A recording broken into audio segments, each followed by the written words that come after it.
All right, we're live. Welcome everybody back to another episode of Data Mastery, Marketing with Data. Uh, Here with my partner Alvin. Have an exciting topic. I mean, it was kind of trying to think of what to talk about, and one thing that's coming up more and more right now is bot traffic. Obviously, it's December, as you can see by the stockings behind me here, decoration. But increased bot traffic, how do you handle it? How do you know, hey, if it says I have 5,000 visitors, how do you know 5,000 people, human beings actually hit your site? How do you weed that out so you're not retargeting or throwing good money after bad by funneling in bot traffic and retargeting and things like that? And then how do you possibly control that traffic utilizing data? And it's something that you don't really equivalent data and bot traffic, but Alvin can talk here in just a second and go over some cool ways with GTM timers and things like that that we can help eliminate bot traffic within your. I don't want to say eliminate because I don't know if Alvin, you can probably agree. I don't know if we're ever going to completely eliminate it, but if we have a site that's getting held 10 or 15% bot traffic and we can get it down to 1 or 2%, or better yet, if we can eliminate that bot traffic for the retargeting ads and bottom of funnel targeting, it's going to make a big difference in our clients' ad spend and overall success. And I know you want to touch a little bit on that, Alvin.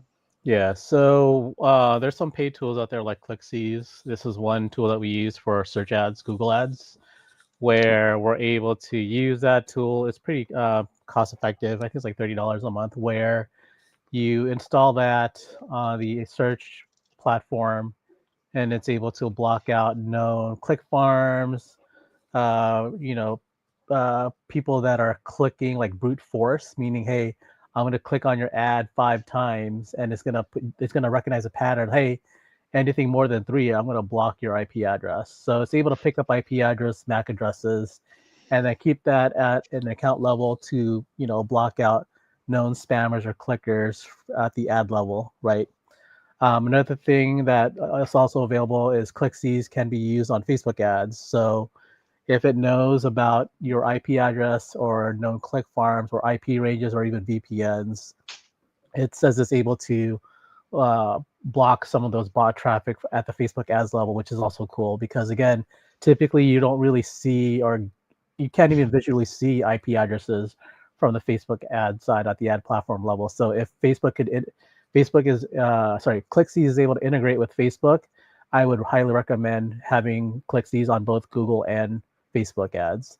The other thing for organic traffic, where there's some third-party apps like WordFence, where you could install that app and you could block bot traffic at the website level, right? So this is kind of like your second layer of protection, where you use something like WordFence. It's a paid tool where it's going to have known libraries of IP addresses, click farms, countries, VPNs.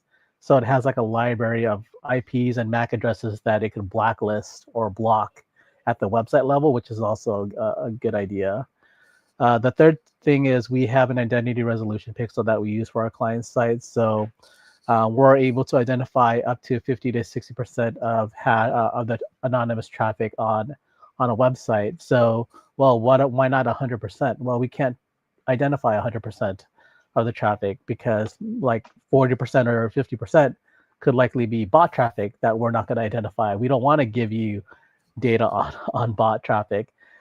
So we're able to take the data, the anonymous traffic, and with our own pixel and feed back into the ad platforms like Google and Facebook real humans that we're able to identify with their devices, and give you better quality traffic using our pixel. So if you just have a Facebook pixel on there, again, Facebook and Google, they're likely going to identify that bot traffic. So you're kind of like giving the AI more bots to find and look like some more bots to click on your ads and get to your landing page.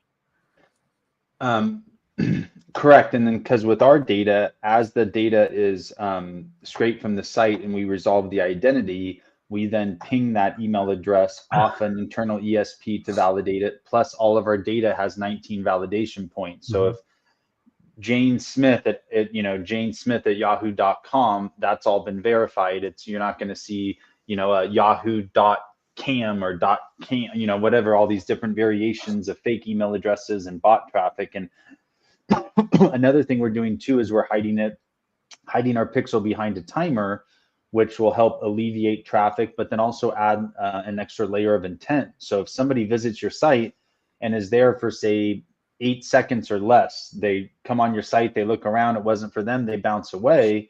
We don't even necessarily want to capture that traffic and put it back into your retargeting funnel, because the person didn't show any interest once they got to your site.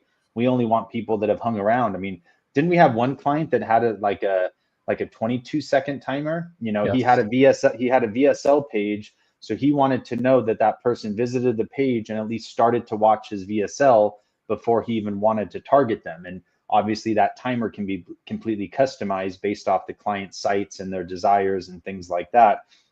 But again, another way to all that bot traffic that just clicks on the site, eats up the click, and then bounces away real quick, we're not even capturing that type of data. Yeah, so the actual snippet is called gtm.timer, and you just set the threshold in seconds, 8 seconds, 15 seconds. So you want to kind of like emulate, hey, a real human being that clicks on your site, they're navigating on your site 2 pages, 3, 5 pages level deep. That's the type of human that I'd want to identify. And if that takes 15 seconds, let's put a timer. After 15 seconds, our pixel will fire off, and we're able to identify who we could identify off that pixel, and we feed that back into your Facebook ads or your Google ads. Then that means you have higher quality intent. You want to find more people just like that. Exactly. Where it's all about eliminating, not just, I mean, obviously I know the title is the bot traffic, and first and foremost, we want to eliminate the bots, but then we actually, with our data, we try to go an additional layer deep, and it's okay, let's eliminate the bots, but then also let's eliminate all the quick clicks and accidental clicks and people that thought they might be interested, but then visited the site that weren't interested. Let's alleviate all that too. It might be a smaller data pool to retarget to, but it's a much more effective and intent-based data pool. I mean, you frankly don't want to remarket to the bots, period. Right. But why would you want to remarket to somebody who visited your site for 3 or 4 seconds, decided they weren't interested, and then bounced away? Just that's what you call throwing good money after bad at that point. Right. Focus on the people that were interested and go find more people that were interested. Yeah, usually see when you on Facebook ads, you see, hey, I'm getting cheap clicks of 25 cents a click. And then like you see like 50 clicks, like to me that screams bot, right? And then like you, well, if it's too good to be true, if all the normal KPIs for a client or whatever, cost per clicks, are $1 or $2, and now all of a sudden you're getting 10, 20-cent clicks, then yes, that screams a red flag, right? And then once when we are able to fix that, hey, we're going to be sending real humans back, higher quality traffic back to your site, and you start seeing like maybe $1.50 click, $3 clicks, like now that seems more normal. That seems like a real human where, for every 25 cents, I know I'm going to click that. Again, that sounds suspicious to me. Correct. And I mean, it's, obviously there's some cases where I'm sure people are getting 25-cent legit clicks, but I mean, those are unique situations and, giveaways and, that type of stuff. Yep. All right, perfect. Anything else in terms of, bots or anything that, we can give some advice to our viewers in terms of any other cool tips and tricks you have up your sleeve? Yeah, again, like with our Pixel, how we're able to use identity resolution technology. Like one client, he was doing a B2B play to sell his email software service, and he's looking for specific job titles. So he was using broad Advantage Plus targeting to bring in these B2B traffic. And when we installed the Pixel, he started looking at all the different job titles. Like these people are not my ideal ICP. Well, why? Because I'm only doing broad. He was only doing broad targeting. So when he started using in-market data and the Pixel, we started shifting the traffic to better quality, and he started seeing more ideal B2B decision makers that are landing on their site. And like, yeah, like I realized that your Pixel actually solved one of our solutions of getting better quality traffic now that they could call and contact with our data. So that right there was one really good, unique case study. That was pretty cool. And without the Pixel, he would just continue to spend money, drive what he thought was good quality traffic, or thought what he thought was the right traffic. But yeah, the Pixel, I mean, people get so, like narrow-minded, or not narrow-minded, but like focus, where it's like, oh, you know, the only thing you can do with the pixel data is just shove it back into ads and retarget it. And it's like, no, there's so much more. I mean, even like, you know, I don't want to name up clients, but one of the clients were taking their pixel data and we're enriching it and adding additional demographic and firmographic data so they can actually learn more about the people visiting their site. You know, what type of income range are they? What locations are they in? Are they homeowners? Do they have kids in the household? That's all additional data that we can enrich and stitch together with the pixel data. So now, from an ad standpoint, can you imagine taking all that data and then giving it back to your copywriters and say, hey, we thought our target audience was X, but based off all the site traffic, it's actually Y. So now we need to customize our ads, our hooks, our offers. We need to be talking to Y, not to X. And all of that makes a big difference in the overall, you know, kind of digital plumbing, or the overall flow and efficiency of the digital plumbing. Yep. Cool. Anything else? I think we'll let's wrap this one up. Keep it short and sweet. And yeah, if there's any, it's down on the bottom here. If anybody wants to book a data discovery call, don't hesitate to reach out to us. dataaccelerator.ai.